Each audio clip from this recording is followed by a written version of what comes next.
नमस्कार। आप सभी का स्वागत है M Com final EFM paper 10th quantitative techniques में। आज हम कॉरिलेशन चैप्टर के भाग 15 में हैं। आज हम इसके बारे में एक अच्छे एग्जाम्पल के साथ, बहुत ही अच्छे एग्जाम्पल के साथ प्रस्तुत हुए हैं। पढ़ेंगे, इसको देखेंगे। ये एग्जाम्पल अक्सर एग्ज़ाम में पूछा भी जाता है, फर्स्ट ईयर में भी पूछा जाता है, पीजी में भी पूछा जाता है और बहुत सारे कॉम्पिटिटिव एग्जामिनेशंस में भी ये पूछा जाता है। तो आज हम कॉरिलेशन के इस एग्जाम्पल को बहुत अच्छे से समझने का प्रयास करते हैं। ये एग्जाम्पल परिमाणात्मक प्रविधियाँ quantitative techniques by NP Agarwal RBD publication से लिया गया है और ये एग्जाम्पल और अन्य जो स्टैटिस्टिक्स की बुक्स चलती हैं उनमें भी आपको मिल जाएगा और बहुत ही अच्छा एग्जाम्पल है। इस बुक के पेज नंबर 3.32 पे 24 नंबर एग्जाम्पल के रूप में दर्शाया गया है। इस एग्जाम्पल को मैं आपको पढ़ के सुना रहा हूँ। नीचे दिए गए समंकों से आयु तथा खेलने की आदत में कार्ल पियर्सन का सहसंबंध गुणांक ज्ञात कीजिए, साथ ही संभाव्य त्रुटि भी ज्ञात कीजिए एवं मूल्यों पर टिप्पणी दीजिए। तो इस एग्जाम्पल में आपको स्पष्ट कहा है कि कार्ल पियर्सन का सहसंबंध गुणांक ज्ञात करना है। Calculate the Karl Pearson coefficient of correlation between age and playing habits from the data given below. Also calculate probable error and comment on the value पर आपको कमेंट भी करना है और आपको कार्ल पियर्सन का सहसंबंध गुणांक पूछा गया है। फर्स्ट ऑफ ऑल हमें ये बात ध्यान रखना है कि क्वेश्चन में जिस विधि का उल्लेख है उसी विधि से क्वेश्चन को सॉल्व करना है। बाय द वे कोई मेथड ना दे रखा हो तो आप कार्ल पियर्सन का मेथड अप्लाई कर सकते हैं। यदि इंफॉर्मेशन इस प्रकार की हो तो आप कार्ल पियर्सन का मेथड अप्लाई कर सकते हैं। लेकिन यदि आपको मेथड जिस मेथड का दिया हुआ है स्पष्टतया आप उसी मेथड को फॉलो करेंगे और अपना आंसर निकालेंगे। तो जैसा कि क्वेश्चन है मैं पढ़ के सुना रहा हूँ। एज दिया हुआ है 20, 21, 22, 23, 24 और 25। नंबर ऑफ स्टूडेंट है 500, 400, 300, 240, 200 और 160। रेगुलर प्लेयर है 400, 300, 180, 96, 60 और 24। तो ये आपको रेगुलर प्लेयर के रूप में बताए हुए हैं। आप पिछले सालों के पेपर्स भी अगर देखेंगे 5 सालों में तो आपको कहीं ना कहीं क्वेश्चन अवश्य मिल जाएगा, क्योंकि 5 से 7 साल में इस क्वेश्चन के रिपीटेशन की संभावना रहती है। न केवल इकोनॉमिक्स में, न केवल एबीएसटी में, न केवल ईएफएम में, न केवल फर्स्ट ईयर में ये पेपर ये जो क्वेश्चन है वो अक्सर पूछा जाता है। तो आज इसकी चर्चा करें तो आपको पहले ये देखना है कि आपको सहसंबंध ज्ञात करने के लिए कहा गया है। किस किस में सहसंबंध ज्ञात करना है, क्योंकि आपके सामने 3 फिगर है, एज है, नंबर ऑफ स्टूडेंट है और रेगुलर प्लेयर है। 3 तरह के फिगर हैं। उनमें से आपको देखने की 2 फिगर अपने को चाहिए, तो 2 फिगर वो कौन से होंगे उसके बारे में पहले चर्चा करना चाहूँगा कि यानी कि आपका एक्स सीरीज और वाई सीरीज कौन सा होगा उसके बारे में बताना चाहूँगा। तो आयु एवं खेलने की आदत में कार्ल पियर्सन का सहसंबंध गुणांक ज्ञात कीजिए। क्वेश्चन दिया हुआ है आपको, आयु तथा खेलने की आदतों में कार्ल पियर्सन का सहसंबंध गुणांक ज्ञात करना है। तो एक चर आपका हो गया आयु, जो कि अपन ने x माना है, और दूसरा चर हो गया खेलने की आदत, रेगुलर प्लेयर। तो रेगुलर प्लेयर ज्ञात करने के लिए जो परसेंटेज है नंबर ऑफ स्टूडेंट का उसको हमें काम में लेना होगा, क्योंकि नंबर ऑफ स्टूडेंट और रेगुलर प्लेयर अलग अलग दे रखा है। ऐसे नहीं कि आप जो है नंबर ऑफ प्लेयर्स खाली अकेला काम का नहीं है, नंबर ऑफ स्टूडेंट अकेला काम का नहीं है, क्योंकि दोनों को मिला करके ही आप खेलने की आदत को एग्जैक्टली माप सकते हैं। इसलिए फर्स्ट ऑफ ऑल x जो आपका है वह एज होगा और y जो है आपका खेलने की आदत है, रेगुलर प्लेयर है, उसका परसेंटेज निकालना पड़ेगा। अब ये परसेंटेज कैसे निकालेंगे? रेगुलर प्लेयर है 400 और नंबर ऑफ स्टूडेंट है 500, तो 400 में 500 का भाग देकर के गुणा 100 करना है और परसेंटेज निकालना है।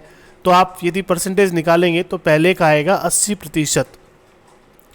इसी प्रकार 300 भाग 400 गुणा 100 करेंगे तो आएगा 75%। और इसी तरह से आप 180 भाग 300 करेंगे गुणा 100 करेंगे तो आएगा 60%। 96 भाग 240 गुणा 100 किया तो 40%। 60 भाग 200 गुणा 100 किया तो 30%। और 24 भाग 160 गुणा 100 किया तो आपका 15% आएगा। तो इस प्रकार से आपका ये y तय हुआ। तो पहले आपको देखो x दिया हुआ है, let us first find the percentage of regular player and then calculate correlation between age and percentage. तो इस तरह से पहले हमें y ज्ञात करने के लिए y का परसेंटेज ज्ञात किया है और x हमें गिवन है। तो इसको देखते हैं, इसको टेबलाइज किया हुआ है आपके देखिए नीचे बताया हुआ है x एज जो है x है उसमें लिखा हुआ 20, 21, 22, 23, 24 और 25। समीशन ऑफ x है 135। आपने 22 को एज्यूम कर लिया शॉर्टकट मेथड, जैसा कि मैंने पीछे चर्चा की थी शॉर्टकट मेथड और डायरेक्ट मेथड के बारे में। तो आपने जो है 22 को एज्यूम कर लिया, उस एज्यूम्ड मीन से आपने x का डेविएशन लिया। तो इसके लिए फॉर्मूला क्या है?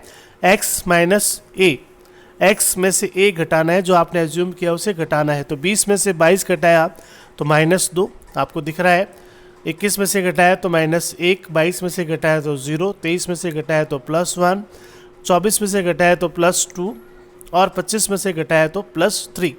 तो हम चाहते तो एग्जैक्ट x निकाल करके भी इसको सॉल्व कर सकते थे, लेकिन कैलकुलेशन आपकी थोड़ी सी हार्ड हो जाती, इसलिए इसको हार्ड ना करते हुए सिंपल वे में हमने किसी भी एक को x मान लिया और उससे डेविएशन ले लिया, फिर इस डेविएशन का स्क्वायर कर लिया जिसको आप dx स्क्वायर के नाम से जानते हैं। तो समेशन ऑफ dx है आपका 3 और dx स्क्वायर 2 को 2 से गुणा किया 4, 1 को 1 से गुणा किया 1, 0 को 0 से किया 1, 0, 1 को 1 से किया 1, 2 को 2 से किया 4 और 3 को 3 से किया 9।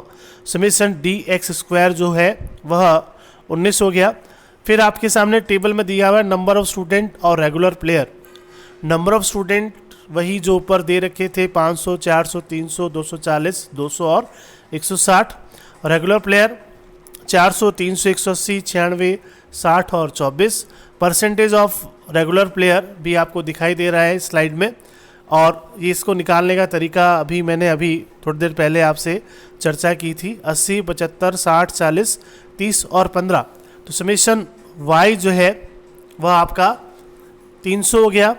आपने y एज्यूम्ड y जो है वो 50 एज्यूम कर लिया बीच में से अपने हिसाब से। तो 50 में से आपने इसका डेविएशन लिया, 80 में से 50 घटाएंगे प्लस का 30, 75 में से घटाएंगे प्लस का 25, 60 में से घटाएंगे प्लस का 10, 40 में से घटाएंगे माइनस का 10 और 30 में से घटाएंगे माइनस का 20 और 15 में से घटाएंगे तो माइनस का 35। तो यह कोई ज़रूरी नहीं है कि y की जो अंदर से ही किसी को लिया जाए, जो आपके पास डिजिट है उसमें से लिया जाए, किसी को भी आप ले सकते हैं, जो आपकी सुविधा के हिसाब से उचित लगता है उसे आप कैलकुलेशन में ले सकते हैं। क्योंकि अपना जो मोटिव होता है वो कैलकुलेशन को छोटा करना होता है और इजी करना होता है, इसलिए 50 को एज्यूम करके इसमें सॉल्व किया हुआ है और 50 को लेकर के सॉल्व करने के बाद इसका हम जो है डी वाई स्क्वायर करेंगे। डी वाई स्क्वायर 30 को 30 से गुणा किया 900 आया, 25 को 25 से किया 2025 आएगा, 625 आएगा। इसमें कुछ कैलकुलेशंस मिस्टेक दिखाई दे रही है। 10 को 10 से किया 100 आएगा, ये ऊपर नीचे हो रखा है, आप थोड़ा एडजस्ट कर लें। 900, 625, 10 को 10 से किया 100, फिर 10 को 10 से किया 100, फिर -20 को किया तो 400 और -35 को किया तो 1225। कैलकुलेशन सारी दिखाई दे रही है लेकिन ऊपर नीचे है, तो आप थोड़ा सा एडजस्ट कर लें। फिर से सुन लें। 30 को 30 से गुणा किया 900, 25 को 25 से किया 625, 10 को 10 से किया 100, फिर 10 को 10 से किया 100 और 20 को 20 से किया 400 और 35 को 35 से किया तो 1225। समेशन डी वाई स्क्वायर जो है आपका 3350 है। तो इस तरह से आप देखिए डी वाई स्क्वायर हुआ। अब डी एक्स को डी वाई से गुणा करना है।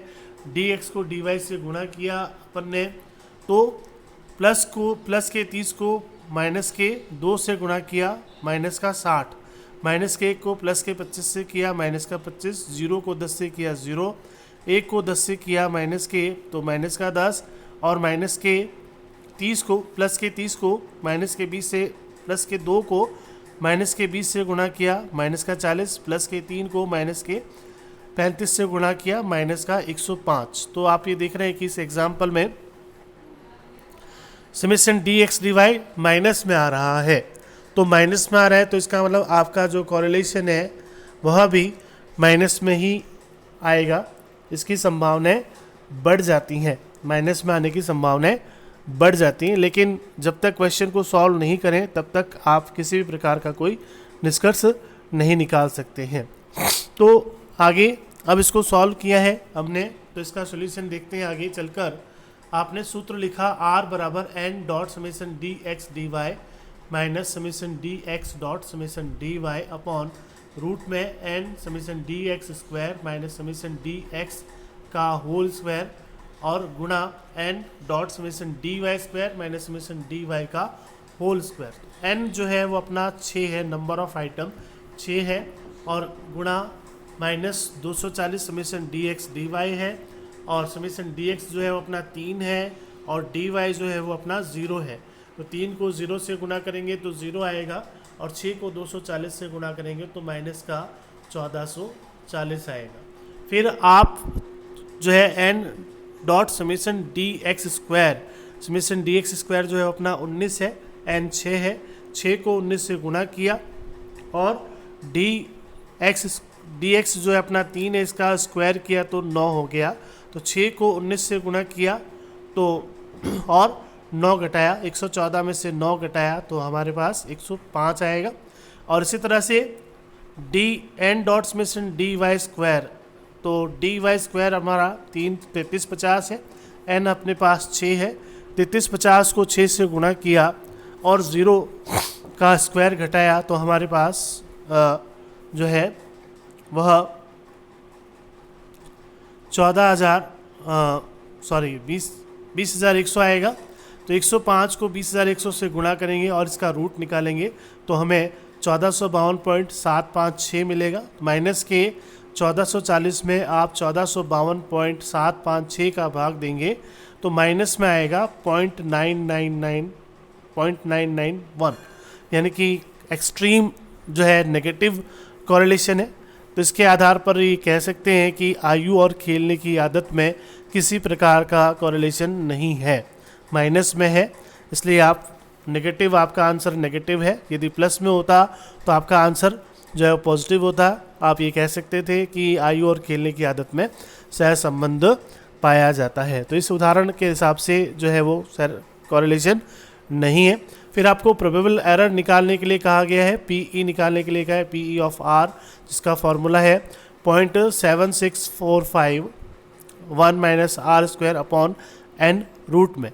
0.6745 1 माइनस आर जो है अपना 0.991 है, इसका स्क्वायर करेंगे तो प्लस में हो जाएगा 0.991 और 6 का रूट निकालेंगे तो इसका जो स्क्वायर है 0.991 का वो 0.018 है और 0.6745 अपना सूत्र में है और 6 का जो रूट है वो 2.449 है। तो इस प्रकार से PE प्रोबेबल एरर जो है वो 0.005 है।